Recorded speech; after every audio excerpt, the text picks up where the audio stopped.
The IndiGo flight crisis is now more than just about flight disruption.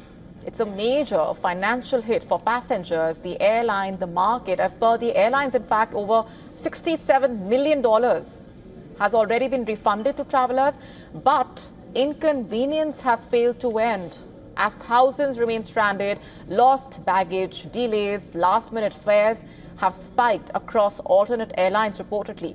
Let's now get you the big numbers first. For the 7th day running now, air travel across India has been in turmoil, to say the least. IndiGo cancelled around 650 flights on Sunday, bringing the weekend total to over 1,000. Passengers were left stranded, many with luggage missing. Around 3,000 bags have just been returned, reportedly. To date, the airline has processed nearly $67.7 million in refunds.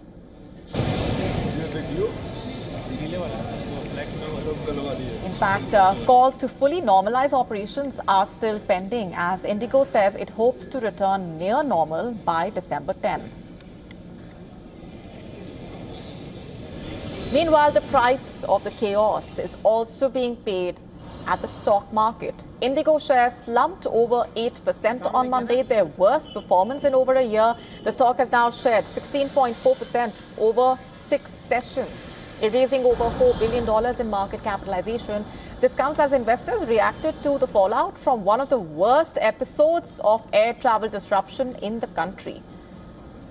Meanwhile, other airlines are seeing a climb in bookings thanks to the seat crunch, and that could push up airfares until the demand eases, reportedly. But why exactly is the IndiGo crisis hurting passengers so badly? IndiGo controls nearly 60% of India's aviation market, failed to prepare for the new crew rest and duty time rules.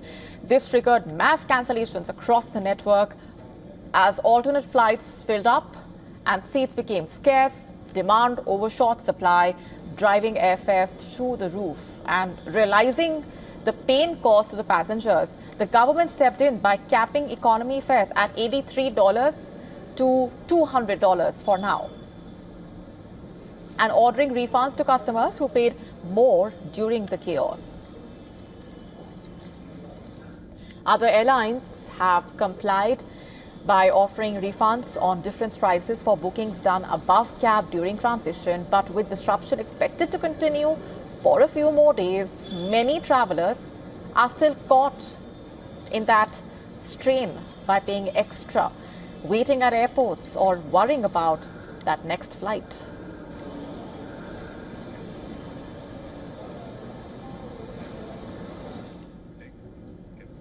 And for more on this, with us on the broadcast is Professor Vikas Singh, economist and author. Thanks very much for being here. Lots to talk about as we continue to get our viewers those scenes coming in of that chaos unfolding. We're looking at refunds processed by IndiGo, but do you think that's enough? And what really is the actual cost to an average traveler here? Let's start by clearing the fog. IndiGo runs the tightest airline operating model in the world: ultra-high aircraft utilization, ultra-high pilot utilization, and the razor-thin spare capacity. Now, this works under normal circumstances, but as soon as one assumption fails, the whole thing just comes crumbling down. This model is also brittle. It works beautifully in stable condition. It collapses the moment even one assumption shifts. That shift came from the DGCA's fatigue norms. These rules were not sudden. They had been discussed, flagged, consulted on, but IndiGo unfortunately planned as if they would never truly bite. Staffing was optimized down to the last pilot hour. So when duty limits were finally enforced strictly, a rostering snapped instantly. That is what passengers experienced as chaos. Now, I mean, IndiGo, to its defense, says that pilot shortage is one of the reasons why they are in this situation. I don't think that's true, because if that was true, Air India would not be hiring pilots. I think the real reason why they are into this slump is because they wanted to, they've been always labor repricing. Pilots now have to have real options. IndiGo wants to preserve margins in a brutally low fare market. That tension is now visible on your boarding pass. So this is not a crisis of availability, it's a crisis of assumption. IndiGo assumed predictable skies, invariant rules, and endlessly elastic pilots. India's most efficient airline hit the wall of its own, and the passengers are paying price in terms of delays, missed weddings, medical emergencies, and broken plans. Right. Then let me ask you this. How do you think this will actually impact the country's aviation sector, especially with the minister saying it's the best time to start an airline in India? I don't think it needs to be done that way. I think the government has the means to really control this. I think it's time the government starts imposing a fine. Penalty will just not do. I think most governments are scared of monopolies because they blink when the dominant firms stumble. In theory, competition law exists to prevent the level of concentration, but in practice, the government hesitates to confront firms that deliver everyday continuity. Voters care less about market structure and more about whether flights really take off, whether packages arrive, and whether network functions.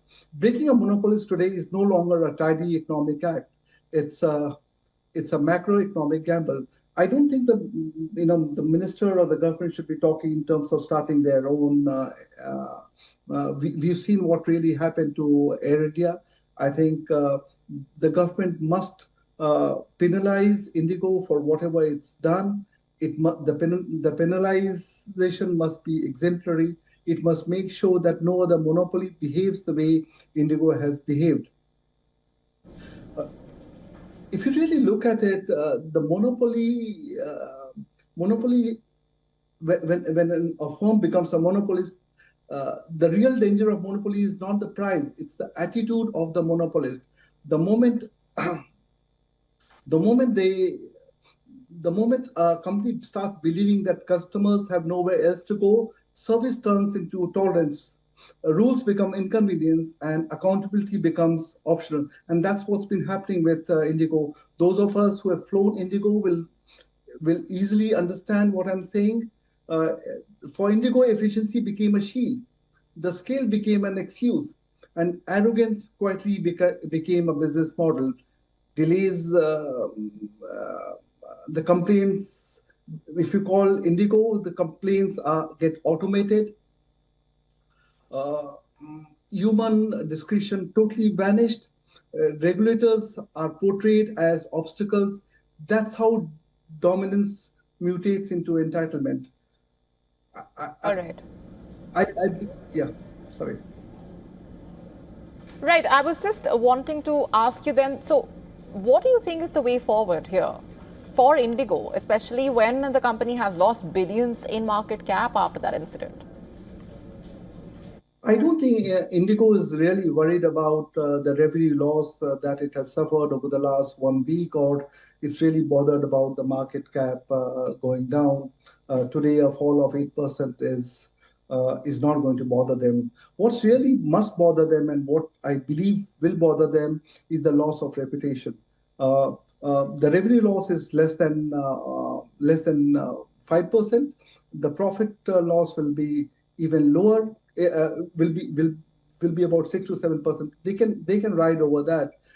Don't forget that they still have 60% of the market share.